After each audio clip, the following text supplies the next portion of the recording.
Hello guys, for today's video, ituturo ko naman sa inyo yung task ng lalaki dito kay Popo Live.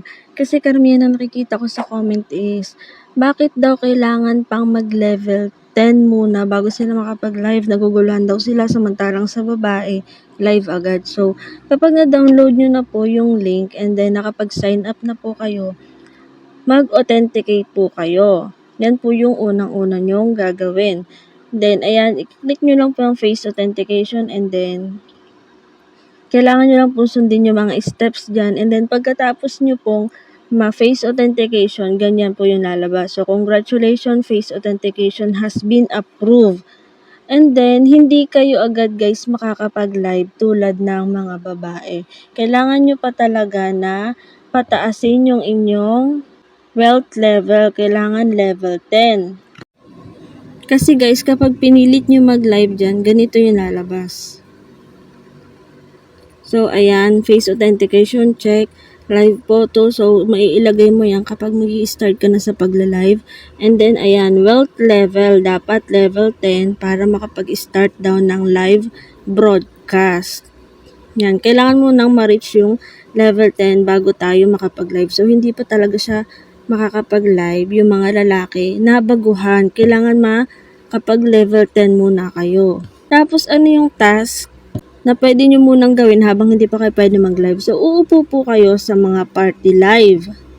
So, ito po yung mga na-follow ko na. And then, kung maghahanap kayo ng mga naka-party live, click nyo lang po ito. And then, ayan, party. So, ito po yung mga naka-party live. Halimbawa, ito. So, puno siya. Puno yun. Kailangan maghahanap ka po ng bakante kung saan ka pwedeng makaupo. Yun, punuan, no? Kaya pag may nakita po kayo na bakante, umupo po agad kayo and then mag-comment kayo na makikiupo kayo. So, halimbawa dito kay Ma'am Next, halimbawa. Uupo kayo dyan sa kulay gray na yan. Yan, sa number 5, 6, 7, 8, and 9. Yan po yung task para sa lalaki. 15 minutes po kayong tatambay dyan. And then, may makiklaim po kayong 200 yellow coins.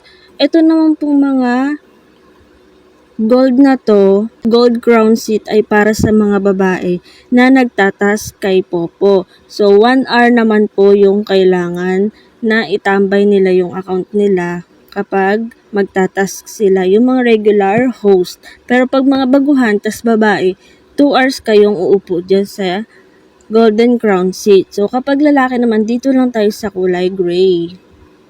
So, sa ngayon, yun lang po muna yung task ng lalaki. And then, paano naman mapapataas yung wealth level? Tulad nitong account na to, level 4 pa lang siya. So, kailangan mong mag-gamble or mag-send ng gifts, maglaro dito kay Popo para tumaas yung iyong wealth level. So, paano naman mag-gamble?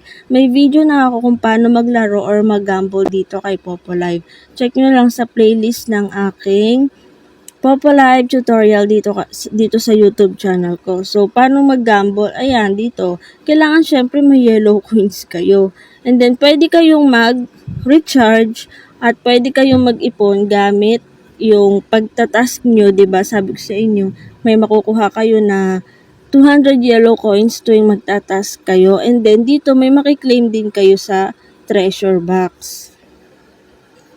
So, pwede rin kayo mag-GYC tulad nito.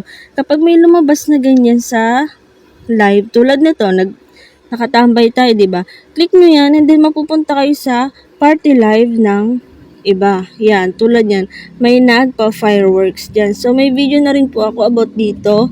I-check nyo na lang po sa playlist ko dito sa YouTube channel yung about sa mga Popo Live ko. So, ayun lang guys for today's video. Ang topic natin ngayon ay about sa task ng lalaki.